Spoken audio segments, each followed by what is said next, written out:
Diascofoot, le miroir du football de la diaspora congolaise.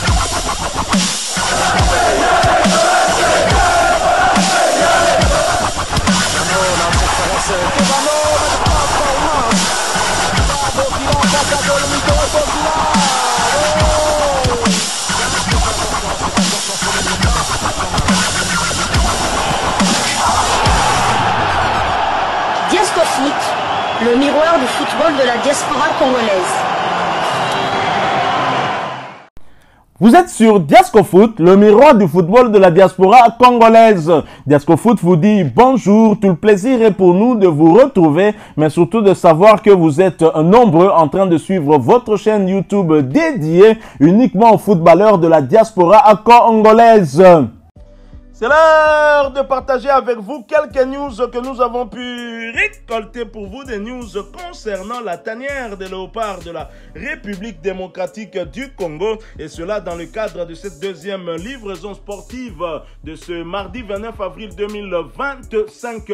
Une livraison qui nous emmène du côté de l'Égypte, en Égypte où se déroule actuellement la CAN U20, où les léopards de la République démocratique du Congo vont également jouer leur match. Ce sera, je pense, jeudi ou vendredi prochain. On vous donne le programme tout de suite.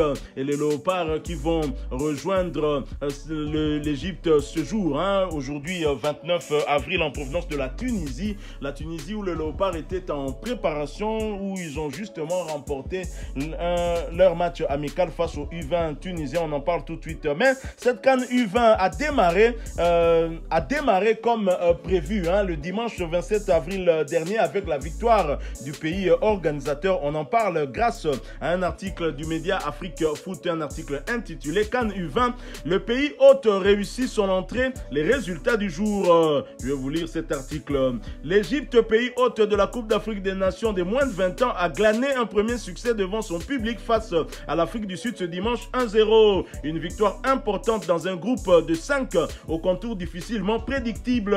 Après une belle cérémonie d'ouverture, l'Égypte a tenu son rang de nation hôte en s'imposant 1-0 contre l'Afrique du Sud ce dimanche 27 avril au stade international du Caire, grâce à un but décisif de Mohamed Abdallah à la 62e minute sur une passe ciselée de son coéquipier à Al-Ali, Mohamed Rafa. Une victoire laborieuse face à des Bafana dominateur en possession, 62%, mais inefficace devant les filets tenus par Abdelmonem Abdelaziz Ali, héros discret avec 3 arrêts clés. Malgré un nombre égal de tirs cadrés, 5 partout et plusieurs faits de jeu contraires, 3 joueurs sortis sur blessure en première mi-temps, les Pharaons ont su concrétiser leur seule occasion nette et assurer l'essentiel.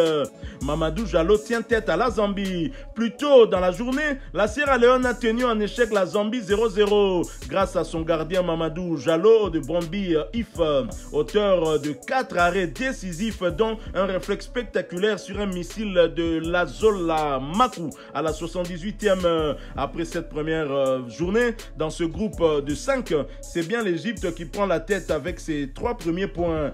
L'Afrique du Sud pointe logiquement à la 2e place du classement, étant donné que la Sierra Leone et la Zambie sont 2e et 3e après avoir partagé les points. De son côté, la Tanzanie, exemptée de cette première journée dans ce groupe de 5, devra attendre la prochaine journée pour affronter l'Afrique du Sud afin d'ouvrir son compteur mercredi. Même date pour l'Égypte qui affrontera la Sierra Leone pour déjà s'offrir un écart conséquent dans ce début de CAN U20. Voilà donc, dans ce groupe, le groupe A, les matchs se sont joués et même le match de la deuxième journée se jouera avant le match de la première journée du groupe de nos Léopardos. Et nos Léopards vont jouer leur match, ce sera le vendredi 2 mai sous le coup de 19 h, ce sera face aux Ghanéens U20. Mais avant cela, le Sénégal U20 sera aux prises à l'équipe de la République centrafricaine à 16 h. Voilà donc, nos Léopards vont donc débuter le vendredi prochain. Ils arrivent en Égypte aujourd'hui, ils sont certainement déjà en Égypte au moment où nous vous parlons, et Léopards qui se sont bien préparés du côté de la Tunisie. Et nos Léopards, quelle chance pourrait-il avoir dans ce groupe C composé du tenant du titre et d'une nation qui a déjà remporté à plusieurs reprises cette compétition et qui a même été vainqueur de la compétition dans le monde, hein, l'unique pays africain ayant remporté cette Coupe du Monde U20. C'est donc le Ghana, premier adversaire de la RDC. Nos confrères de Léopard Leader Foot nous ont concocté une analyse que j'ai trouvée intéressante à partager avec vous, et bien sûr vous pourrez répondre en commentaire à la question posée par notre confrère GD Luis Coupa, et c'est dans un article intitulé CAN U20, les Léopards face aux adversaires coriaces. Je vais vous lire cet article qui nous envoie à faire une réflexion par rapport aux chances de nos Léopards. L'heure a sonné pour la sélection congolaise des jeunes méconnus du bataillon de la catégorie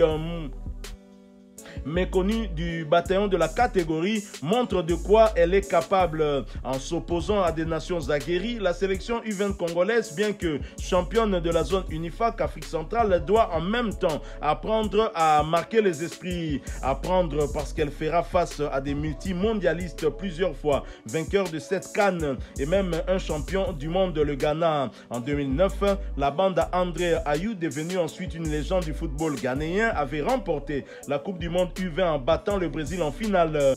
Bien que les époques différentes, le Ghana, prochain adversaire de la RDC, reste un adversaire redoutable en compétition. Des jeunes 5 fois mondialistes, 4 fois champion d'Afrique, c'est un adversaire à prendre très au sérieux pour une sélection congolaise en pleine reconstruction. Outre les Black Stars du Ghana, il y a également le Sénégal, tenant du titre de la dernière édition de cette compétition organisée en Égypte en 2023. Les Lions de la Teranga ont participé 6 fois à la CAN U20 pour 4 participations au mondial où ils ont fini 4e lors de l'édition 2015.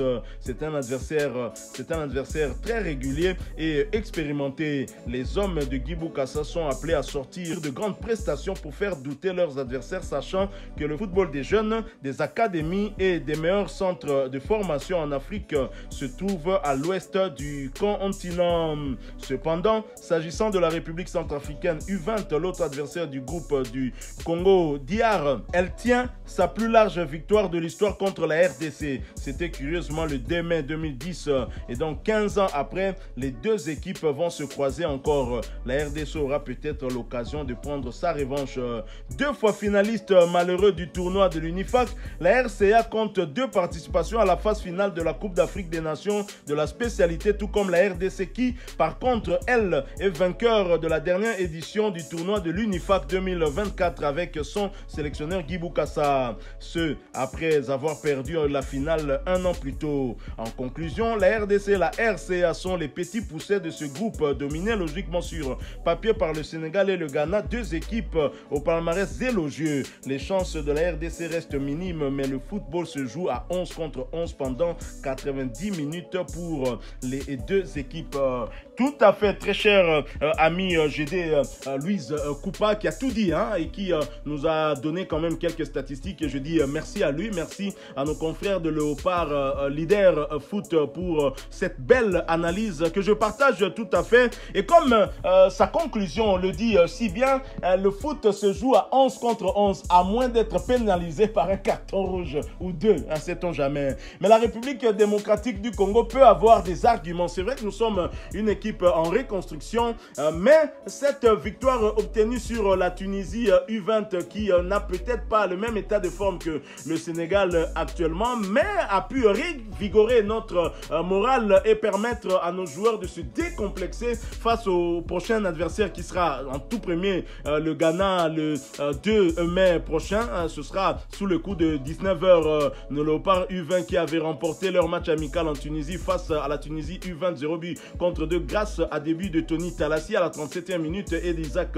Loufouikou du stade Malherbe de Caen à la 93e minute. Les Léopards ont poursuivi leur travail du côté de l'Égypte et sont maintenant, je pense, sont déjà du côté de l'Égypte, puisque le programme qui avait été partagé par la FECOFA, qui a d'ailleurs publié aussi un message hier 28 avril, CAN U20 Égypte 2025. La compétition a débuté hier. Nos Léopards quitteront Tunis ce mardi 29 avril 2025 pour l'Égypte, où ils effectueront effectueront la première séance d'entraînement à Suez sur le coup de 21h heure locale, soit 19h heure de Kinshasa. Donc nos léopards en ce moment sont certainement déjà du côté de l'Égypte. Et la Fédération congolaise de football association nous rappelle les joueurs retenus. Nous avons 3 gardiens de but, Ryan Toutou du Racing Club de Strasbourg, Ikiem Uchudi du CS Don Bosco, Johan Bopaka du FC Ebal, coéquipier de Metin Osilou.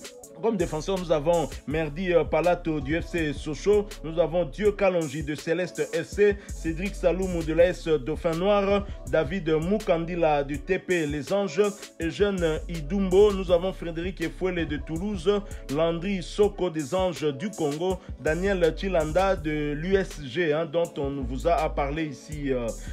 Comme milieu, nous avons Dieu Lukombe de Vita Club, Kevin Makoko de l'SV Club, Grady Katungulu des Anges Verts, Honoré Bayanginissa du FC Sochaux, Jules Aoka d'AC Normand, Messi Mubundu Manitou Damien SC, Noah Makanza de KV Mekelen, c'est donc Maline comme attaquant. Nous avons Ibrahim Matobo, nous avons Meshak Chimanga, nous avons Tony Talassi, nous avons Isaac Loufouikou, les 2 joueurs qui ont inscrit le but lors de la victoire contre la Tunisie, Samuel Ntanda, et nous avons Faveur Di Bongeli aussi. Donc voilà la liste des léopards à la disposition de Guy Boukassa pour cette CAN. Je rappelle que les Congolais vont entrer en lice le vendredi prochain, ce sera le 2 face aux Ghanéens U20. Donc la République démocratique du Congo est outsider dans ce groupe, légèrement au-dessus de la Centrafrique, puisque nous sommes vainqueurs du tournoi de l'Unifac qui s'était joué du côté de Brazzaville.